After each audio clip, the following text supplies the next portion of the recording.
자, 그 사도행전 강의 2장 29에서 34절 말씀인데요. 베드로의 설교 3. 그가 약속한 성령입니다. 네. 일단 말씀을 복습을 해볼게요. 사도행전 2장 24절 말씀인데요. 하나님께서 그를 사망의 고통에서 풀어 살리셨으니 이는 그가 사망에 매여 있을 수 없었으니라. 그러니까 예수님에 대한 말씀이 예수님이 이제 다시 부활하시는 것에 대한 내용이 지난 시간에 있었죠. 2장 27절 말씀에는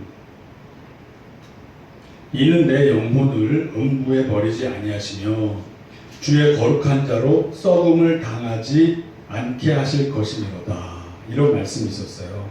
그러니까 이제 부활하신다는 말씀이시죠. 무덤 속에서 썩지 않으신다는 거죠. 예수님께서는. 이게 시편 16장 10절 말씀이에요. 시편 16장 10절에는 이는 주께서 내 영혼을 수월에 버리지 아니하시며 주의 거룩한 자를 멸망시키지 않으실 것이니이다. 이게 개역개정 말씀이에요. 개역개정 말씀에 멸망시키지 않을 거라는 건데 이게 이제 히브리어로 샤하트예요. 샤하트. 그래서 이 멸망시키지의 이거는 이제 의역이고 원래 말뜻은 구덩이 또는 무덤 이런 뜻이에요. 그래서 구덩이나 무덤 속에서 이제 시신이 썩는다는 의미에서 이제 부패라는 의미가 나왔어요. 그래서 그 시편에서는 멸망시키지 않으실 것이니이다인데 이게 사도행전에서는 썩음을 당하지 않게 하실 것이니로다 이렇게 번역을 했어요. 근데 이게 더 맞는 말이에요. 의미가 그렇게 돼요.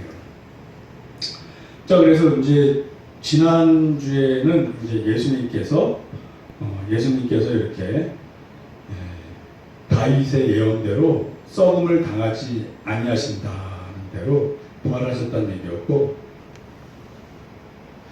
오늘도 그런 맥락에서 이어져요. 이제 29절을 보면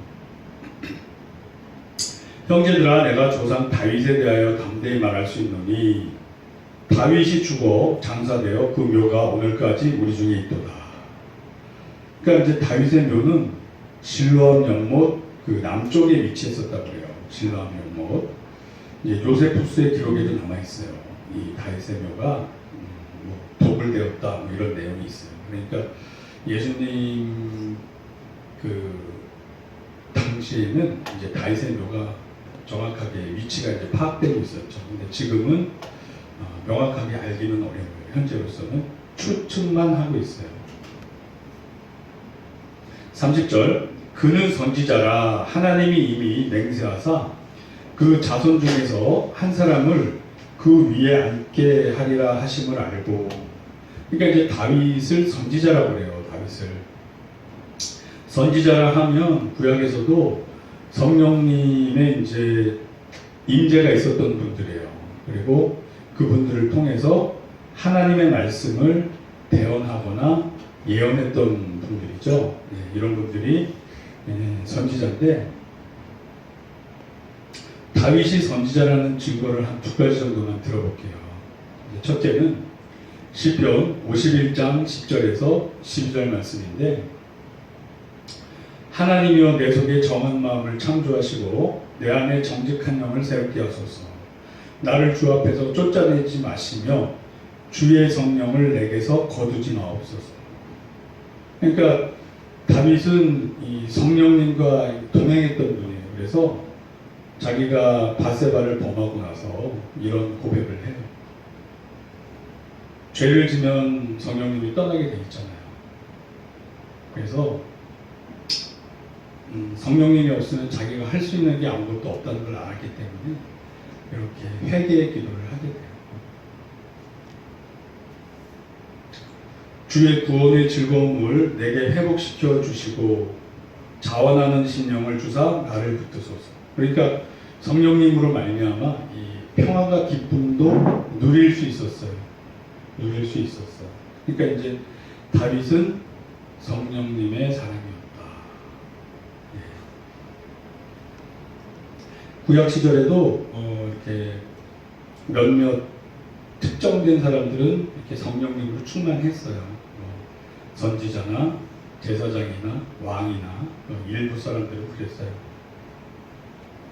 근데 이제 우리 오순절 성령 강림 이후에는 이제 누구든지 만민 중에 그의 남종과 여종은 그러니까 즉 하나님 말씀대로 믿는 사람은 성령님의 내주하심이 있게 돼요.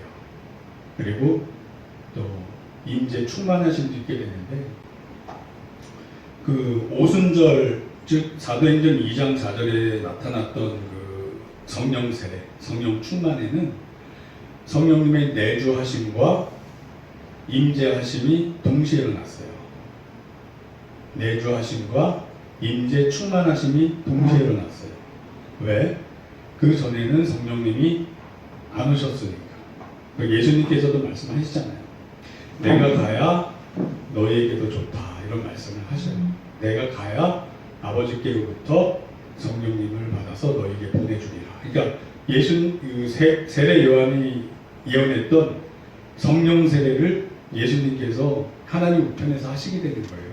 그게 현실로 이루어지는 거예요. 그래서 그 전에는 성령님이 안 계셨어요. 제자들한테.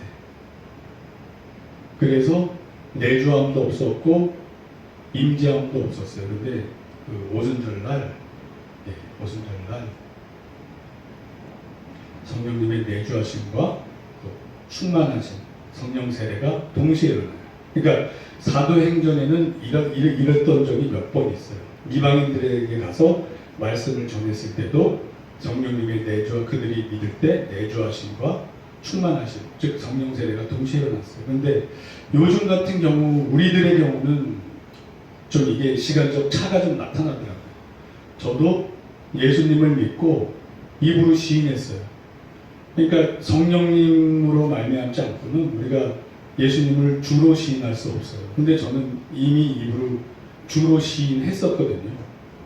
그러다가 나중에 그러니까 성령님의 내주하심은 있었어요. 예수님을 믿고 주로 시인했으니까. 그러다가 한참 지나서 10년 이상 더 지나서 여의도 순복음교회에서 청년부에서 활동할 때 카리스 임마누엘이라고 30대 모임이 있었어요.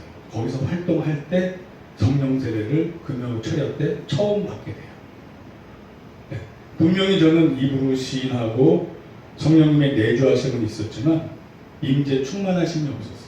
근데 이제 거기서 예수님을 사모하면서 간절히 기도를 하는데 갑자기 막 혀가 얼얼해지면서 꼬이는 거예요. 이거 뭐지? 혀가 꼬이는 거예요. 이게 뭐야? 얼얼얼얼. 이게 방언이 나왔어요. 이게 방언이로구나. 방언이. 근데 신기한 거는 그 이후에 전도하고 싶은 마음이 막 샘솟았어요.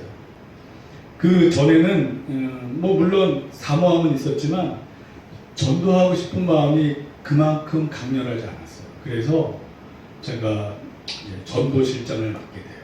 왜? 그러니까 청년들하고 주일 예배, 청년 예배 전에 영등포역이나 이런 역에 가서 전도지를 돌렸어요. 지나가시는 분들한테 예수님 믿고 구원받으세요. 돌리고 사탕하고 같이. 네. 능력이 그거밖에 안 됐어요. 좀 비싸고 선호할 만한 무언가를 같이 더 주면 더 좋을 텐데 그냥 청년들 입장에서 사탕하고 전도지를 돌렸어요.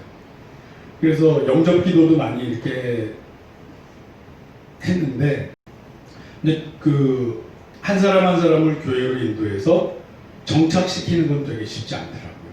일단 영접 기도까지 가는 거는 그 분위기에 따라서 이렇게 잘 받아서 영접 기도까지는 가더라고요. 그래도 그들이 정말 그 이후에 예수님을 잘 믿었는지 안 믿었는지는 모르겠어요.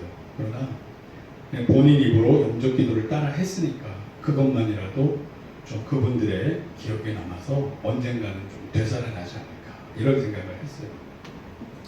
그때는 이제 막 성령님 충만했잖아요. 근데 버스를 딱 타면 가끔 좀 이상하신 분들이 있어요. 좀 정신질환 뭐 이런 거 좀 있으신 분들이나 예, 뭐 정확하게 뭔지 모르겠어요. 근데 버스를 타면서 좀 이렇게 헛소리 막 이상한 얘기 막 하면서 사람들을 막 쳐다보고 막 이렇게 좀 아무튼 행동이 일반적이지 않은 분, 정신병자이거나 귀신 들렸거나 둘 중에 하나 좀 그런 분들이 가끔 있어요. 이렇게 타면 근데 제 눈은 피해요. 저하고 눈을 못 맞춰요. 다른 사람들한테는 막 헛소리하면서 막 시비 걸다가도 저하고 눈이 딱 맞으면 고개 숙이고 얌전히 탁 가요. 그러니까 이거는 지금 내가 전도하고 가는 길에 내가 성령 충만하는 모양이다. 그러니까 뭔가를 느끼는 모양이에요. 그들도. 그러니까 성령 충만한 상태의 사람한테는 눈을 안 맞추지, 눈을 이렇게 안 마주 보질 않더라고요. 고개 숙이고 얌전하게 이렇게 의자에 가서 앉더라고요. 그래서 내심 뿌듯했어요. 내가 지금 전도하고 가는 길이라 성령 충만한 모양이다. 속으로 이제 막 기도를 해주죠. 누군지는 모르겠지만 저분도 예수님 믿고 구원받게 해주세요. 막 이렇게. 그리고 이제 교회 가서 청년부 모임 갖고 예배드리고 이제 그랬던 기억이 있습니다. 네. 다윗도 선지자라. 그래서 주의 성령을 내게서 거두지 마옵소서 이런 고백을 했잖아요. 다윗도. 이제 선지자의 조건이 된 거예요. 성령님과 동행하니까. 그리고 두 번째는 사무엘하 23장 1절에서 2절 말씀을 보면 이는 다윗의 마지막 말이라. 이새의 아들 다윗이 말하며 높이 세워진 자 야곱의 하나님께로부터 기름 부음 받은 자 이스라엘의 노래 잘하는 자가 말하노라. 여호와의 영이 나를 통하여 말씀하심이며, 그러니까 다윗이 스스로 고백하는 거예요. 여호와의 영이 나를 통해서 말씀하심이며, 다윗이 이렇게 고백을 하는 거예요. 그의 말씀이 내 혀에 있도다. 그러니까 성령님의 인도하심에 따라 다윗이 찬송도 하고 노래도 하고 예언도 하고 그랬던 거예요. 그러니까 다윗도 왕이었지만 또 선지자의 역할도 했었던 거다 라는 증거가 돼요. 근데 이제 다윗은 겸손하게 제사장 역할은 침범하지 않았어요. 사울은 이제 그런 역할을 막 함부로 침범했다가 하나님한테 또 버림받게 되는데 다윗은 그 제사장의 역할은 침범하지 않았어요. 자, 그리고 31절 미리 본 고로 그리스도의 부활을 말하되 그가 음부의 버림이 되지 않고 그의 육신이 썩음을 당하지 아니하시리라 하더니 32절 이 예수를 하나님이 살리신지라 우리가 다 이 일의 증인이로다. 아멘 할렐루야. 여기서 이 증인이 중요해요. 여기서 이 증인이 중요한데 이 증인이 헬라어로 마르티스예요. 마르티스. 근데 여기서 나온 단어가 마터가 순교자라는 뜻이에요. 그러니까 이제 헬라어 마르티스 증인이 영어로 마터가 됐는데 그게 순교자라는 뜻이에요. 왜냐하면 당시의 증인은 순교를 많이 당해서 예수님을 전하다가 순교를 많이 당해서 증인은 곧 순교자와 같은 의미로 이렇게 이해가 되기 시작했어요. 그래서 이게 현대에 와서는 이제 마터라는 순교자라는 뜻으로 쓰이게 됐어요. 그래서 우리 모두 이제 증인이잖아요. 우리는 직접 예수님을 목도한 건 아니지만 성령님으로 말미암아 우리가 알잖아요. 깨닫잖아요. 그러면 앞으로 우리 앞에 펼쳐질 어떤 세상이 올지라도 우리는 마터가 될 수 있어야 돼요. 증인이자 마터가 될 수 있어야 돼요. 증인이자 순교자가 될 수 있어야 돼요. 아멘. 아멘. 아멘. 그런데 꼭 칼에 목베임을 당해야 순교자는 아니에요. 사도 바울은 평상시에 나는 날마다 죽노라 그랬잖아요. 자기 자아를 스스로 죽였잖아요. 그것도 마터예요. 자기 자아를 죽이는 것도 마터예요. 그래서 혹자는 그런 말 해요. 어떤 분들은 그래요. 나는 차라리 한 번에 목배임 당하는 순교가 더 쉬울 것 같다. 이러시는 분이 있어요. 왜? 나는 날마다 죽기가 너무 힘들다. 주님 뜻에 따라서 나는 날마다 죽노라 하기가 너무 힘들다. 왜? 우리가 육신을 입고 있기 때문에 육신의 저녁, 안목의 정욕, 이생의 자랑이 시시때때로 우리의 생각을 속이면서 계속 우리를 넘어뜨리려고 와요. 계속 와요. 우리 천국 갈 때까지. 그래서 날마다 우리는 매일 순교를 해야 돼요. 산 제물로 드리라. 거룩한 예배로 드리라. 그런 삶이에요. 근데 그런 삶에서 승리하시는 분들은 진짜 순교 현장에서도 나의 자아를 꺾고 성령님의 인도하심을 받아 예수님을 부인하지 않을 수 있을 것 같아요. 평상시에 자기 자아를 꺾고 성령님의 인도하심을 받는 훈련을 해왔잖아요. 순교의 현장이 칼이 내 목에 와 있을 때 분명히 갈등이 생길 거란 말이에요. 성령님은 내 안에서 평안을 누리고 천국에서 나를 만나자 이렇게 성령님이 얘기할 거고, 내 자아는 야 그래도 좀 더 살아봐. 3번 부인하고 나중에 회개하면 되잖아. 3번 부인하고 나중에 또 회개하면 되잖아. 근데 그렇게 하면 아마 회개를 진짜 나중에 할 수 있을지 없을지 몰라요. 그거는 예수님이 기회를 줘야 회개가 될 것 같아요. 왜? 예수님이 너가 세상 사람들 앞에서 나를 부인하면 나도 너를 부인하리라 하셨기 때문에 그래요. 그래서 3번 부인했던 베드로는 결국 순교로 자신의 믿음을 증명했어요. 그러니까 은혜, 하나님의 은혜, 예수님의 은혜로 너 순교, 너 죽을 거 무서워서 나 부인했지? 자, 이제는 너가 잘 훈련 받았어. 매일 죽는 삶을 살았어. 자, 너의 마지막 이 결정, 이 죽을 때가 됐어. 너가 과연 떳떳하게 순교를 할 건지, 목숨을 좀 더 살기 위해서 나를 또 부인할 건지 결정해봐. 하나님의 은혜인 거예요. 기회를 한 번 더 줬어. 그러니까 이번에는 베드로는 거꾸로 십자가에 박히는,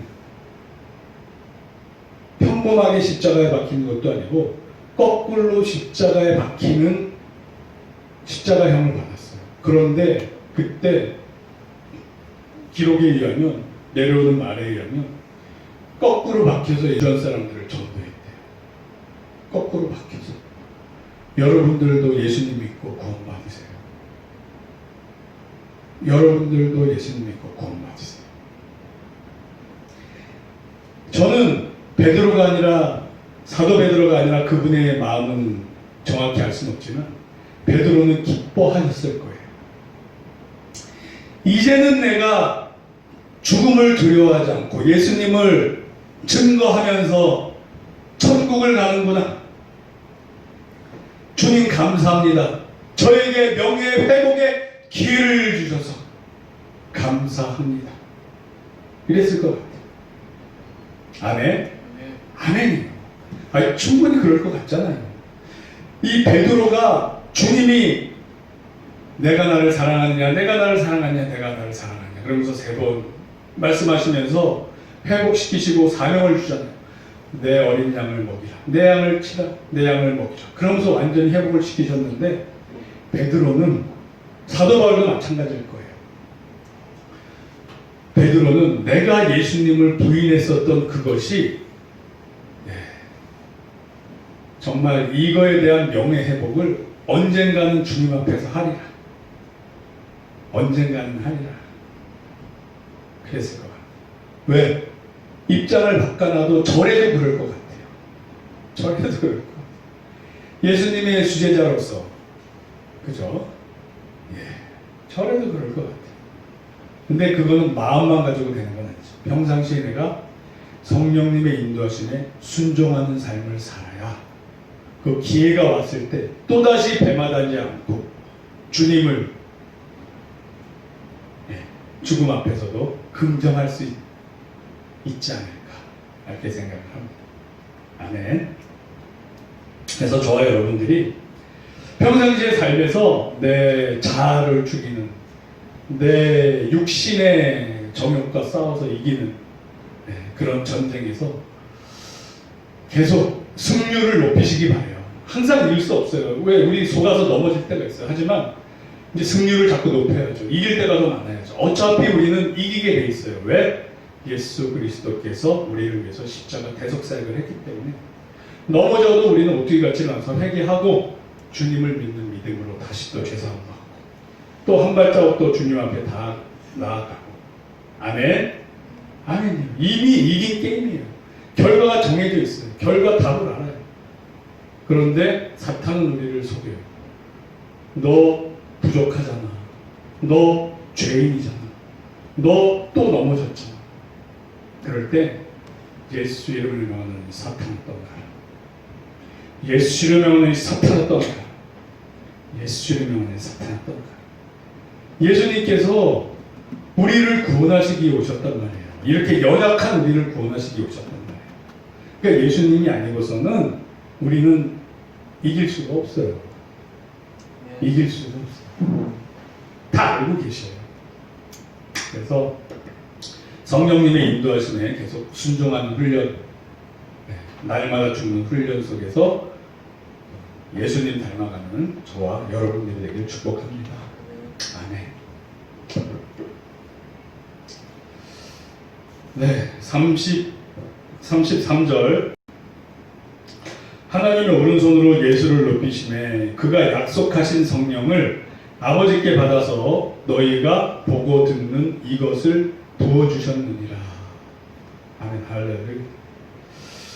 할렐루야. 이렇게 예수님께서 부활하셔서 하나님 우편에서 약속하셨던 성령님을 아버지께 받아서 우리에게 부어주신다고 그래요. 아멘. 할렐루야. 할렐루야. 요한복음 16장 7절 말씀을 보면 그러나 내가 너희에게 실상을 말하노니 내가 떠나가는 것이 너희에게 유익이라. 내가 떠나가지 아니하면 보혜사가 너희에게로 오시지 아니할 것이요. 가면 내가 그를 너희에게로 보내리니. 이 약속을 지키신 거예요. 이 약속을 지키신 거예요. 그래서 저와 여러분들이 이 성령님으로 충만해지는 방법은 다른 게 없는 것 같아요. 예수님을 믿고 의지하고 그분에 대해서 묵상하고 그분을 사랑하는 마음을 이렇게 고백하고 그러다 보면 어느 순간 이렇게 혀가 꼬이더라고요.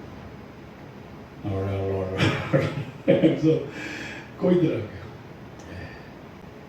그래서 여러분들이 가끔 이제 막 이성이 발달되신 분들은 내 혀가 왜 꼬이려고 그러지?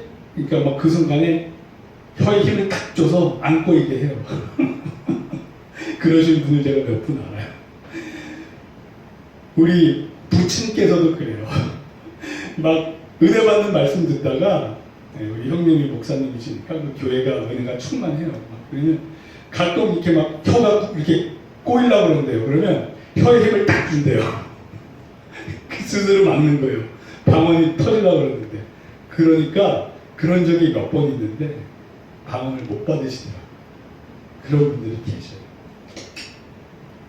그냥 자연스럽게 하나님한테 맡겨보세요. 정욕 충만할 때 이렇게 혀가 막 이렇게 꼬이면 그냥 놔둬보세요. 흘러가는 대로. 저도 방언이 좀 이렇게 좀 변해왔어요. 뭐 랄랄랄라 이런 식으로 하다가 이제 좀 방언이 좀 이렇게 계속 변하다가 지금은 거의 어느 정도 이제 정착이 되더라고요. 나오는 방언이. 그래서 여러분들도 방언을 받으면 이렇게 막 전도하고 싶은 마음이 생겨요. 제가 그랬었습니다.